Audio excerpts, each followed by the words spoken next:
Assalamualaikum warahmatullahi wabarakatuh. Kita bertemu lagi dalam kegiatan belajar ketiga dan kegiatan belajar keempat PPKN kelas 9. Hari ini kita akan mempelajari tentang kegiatan belajar ketiga dan kegiatan belajar keempat PPKN kelas 9 SMPN Satap 7 Panggarangan.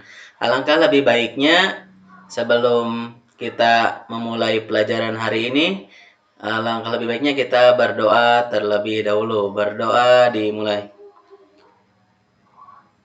Berdoa selesai. Selamat pagi siswa dan siswi SMPN Satap 7 Panggarangan, terutama kelas 9. Hari ini kita akan mempelajari kegiatan belajar ketiga dan kegiatan belajar 4. Di sini Bapak akan menerangkan materi tentang peristiwa dan dinamika yang terjadi di masyarakat dengan praktik ideal Pancasila sebagai dasar negara dan pandangan hidup bangsa. Alangkah lebih baiknya Bapak mengingatkan terlebih dahulu karena sekarang di masa pandemi atau di masa COVID-19, kalian tetap jaga kesehatan, kemudian tetap makan makanan yang bergizi, kemudian jangan lupa ketika bepergian menggunakan masker dan gunakan atau hidup dengan pola kehidupan yang sehat. Oke, anak-anakku, anak kelas 9 SMPN 17 Panggarangan, kita mulai saja untuk kegiatan belajar ketiga terlebih dahulu. Kenapa? Karena Bapak akan menyekat nanti videonya. Video ajarnya dibagi menjadi dua, kegiatan belajar ketiga dan kegiatan belajar keempat. Kenapa? Karena untuk mengefektifkan atau menghemat waktu dalam, karena biasanya ketika video itu eh, panjang durasinya, nanti susah juga untuk diunggah oleh kalian atau diunduh oleh kalian. Jadi kegiatan belajar ketiga dan kegiatan belajar keempat. Oke, anak-anakku di kelas 9 SMP 17 Panggarangan, kalian silakan bisa lihat ke kegiatan belajar ketiga dan keempat, atau kegiatan belajar ketiga materinya di whiteboard di sebelah kanan Bapak. Oke. Kita langsung saja masuk ke materi atau ke kegiatan belajar ketiga dan kegiatan belajar keempat PPKN kelas 9, yaitu peristiwa dan dinamika yang terjadi di masyarakat dengan praktik ideal Pancasila sebagai dasar negara dan pandangan hidup bangsa.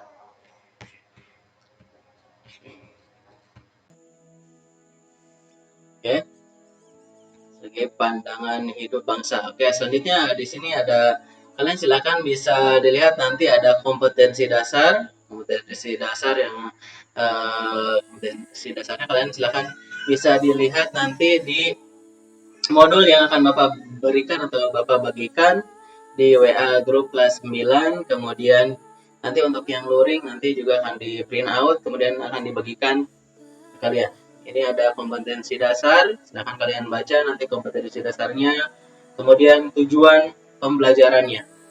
Nih, jadi tujuan pembelajaran dari kegiatan belajar 3 dan kegiatan belajar 4 ini. Selanjutnya petunjuk siswa. Kalian silahkan baca untuk petunjuk siswa di modul kalian. Bagaimana kalian cara mengerjakan atau bahkan mengisi pertanyaan di kegiatan belajar 3 ini. Selanjutnya, nah sekarang masuk ke intinya. Kita belajar kegiatan belajar ketiga. Di sini ada kompetensi yang akan dicapai. Oke. Kompetensi yang akan dicapai di kegiatan belajar ketiga. Nah, di sini masuk ke bagian B, yaitu uraian materi. Silakan kalian baca tentang nilai Pancasila sebagai dasar dan pandangan hidup.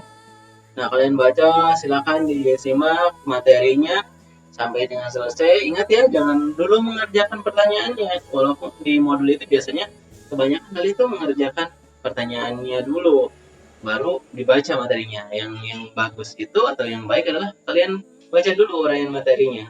Di sini ada uraian materinya, yaitu tentang Pancasila.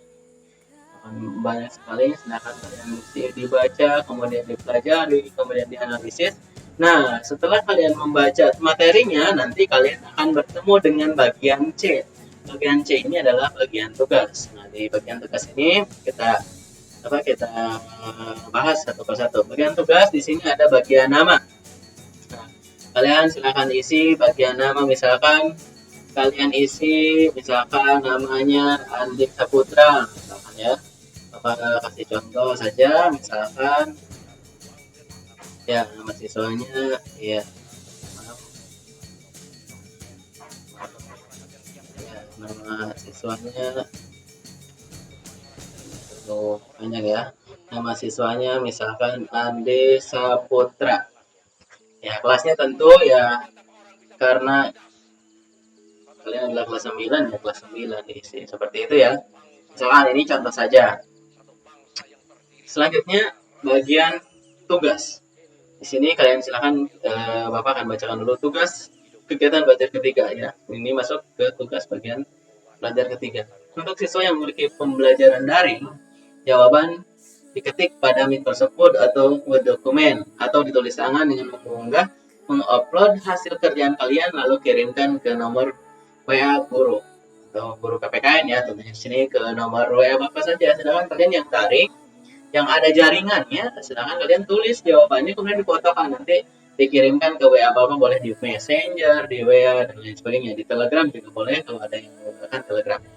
Selanjutnya untuk siswa yang memilih pembelajaran luring ya, karena kita belajarnya kombinasi karena teman-teman ada yang juga yang luring ya, ada yang luring karena keterbatasan jaringan, kemudian ada yang mungkin tidak mempunyai handphone, tidak apa-apa karena kita menggunakan pembelajaran luring juga. Itu dikerjakan dan ditulis tangan ya, kemudian dikirimkan tugas. Nanti kapan dikirimkan tugasnya? Nanti kita ketika kita bertemu pada saat jadwal tetap muka, biasanya 2 minggu 1 kali kegiatan jadwal tetap mukanya. Kalian satu dikumpulkan nanti kemudian Bapak akan periksa. Nah, di sini ada berapa pertanyaannya sih? Di kegiatan belajar 3 ada 3 pertanyaan. Uraian ketiga-tiganya. Yang pertama, sebutkan contoh nilai yang terdapat dalam setiap sila Pancasila. Kalian sebutkan contoh nilainya. Misalkan 1, di uraian materi tadi sudah dibahas detail, kalian silakan pelajari materinya, kemudian kalian analisis, kemudian tuangkan jawaban kalian di sini. Sebutkan contoh nilai yang terdapat dalam setiap sila Pancasila. Misalkan contohnya nilai yang ke-1, nilai ketuhanan, misalkan. Kelimanya itu di sini ada 1, 2, 3, 4, 5. Kalian 5-5-nya tulis di contoh nilai-nilainya. Selanjutnya jelaskan nilai-nilai yang terdapat dalam setiap sila Pancasila. Setelah disebutkan nanti misalkan nomor 1 nilai ketuhanan. Jelaskan nilai ketuhanan itu nilai apa? Nilai terdapat dalam Pancasila yang pertama. Kita harus apa dan lain sebagainya. Gitu ya. Jadi nilai ketuhanan kita harus sholat, harus beribadah dan lain sebagainya. Misalkan itu contohnya. Jadi semuanya ya dari setiap sila Pancasila.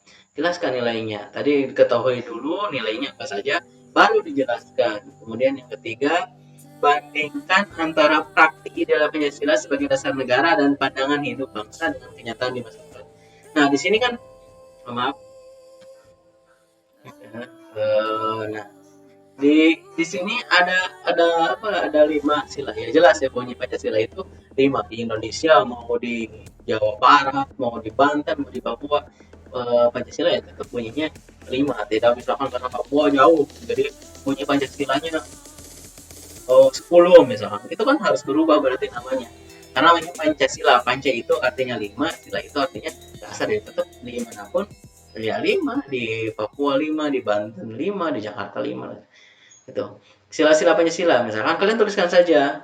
Misal Pak kasih contoh nih, yang pertama nomor 1 sila-sila Pancasila, ketuhanan yang terlalu besar ya, Maha Esa misalkan. Nah ini praktik idealnya misalkan apa kira-kira? Tadi kan nilainya misalnya nilai ketuhanan, yang praktik ideal ketika kita mempraktikkan nilai Pancasila ketuhanan yang Maha Esa itu, yang ideal itu yang bagusnya apa sih? Misalkan selalu sholat berjamaah di masjid misalkan, untuk yang Islam ya. Kemudian kenyataan di masyarakat apa? Apa sih yang ada tidak yang kenyataannya? Misalkan eh, jarang atau ya jarang yang sholat berjamaah di masjid misalkan.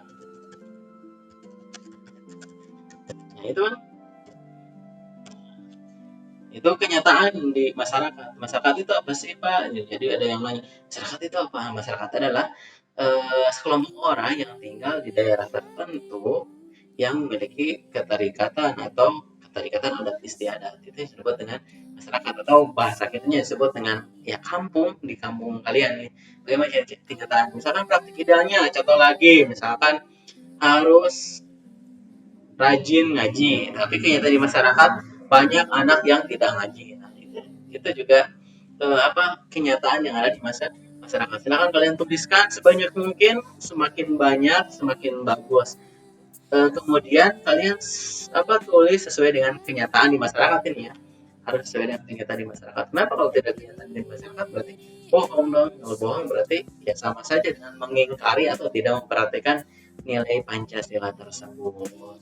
Nah, kita sudah masuk ke kegiatan belajar 4. Nah, kegiatan belajar keempat kita akan bahas di video selanjutnya. Kita simpulkan saja dulu untuk kegiatan belajar ketiga. Di kegiatan belajar ketiga ini tadi ada tujuan pembelajaran, kemudian ada kompetensi dasar, kemudian ada materi dan ada tugas. Bapak harap kalian silakan mengerjakan tugas. Kalian baca dulu materinya, analisis materinya secara khusus ya, secara bersama supaya kalian bisa mengisi tugas tersebut. Kemudian Bapak harap kalian mengerjakan tugasnya sesuai dengan waktu, tepat waktu ya, dan tetap semangat menjalankan aktivitas hari-hari ini. Kemudian selalu jaga kesehatan dan menggunakan masker kemanapun kalian pergi ya, karena sekarang dalam masa pandemi. Itu saja untuk pembelajaran di kegiatan belajar 3. Semoga kita sehat selalu dan semoga dalam lindungan Allah Subhanahu wa taala. Assalamualaikum warahmatullahi wabarakatuh.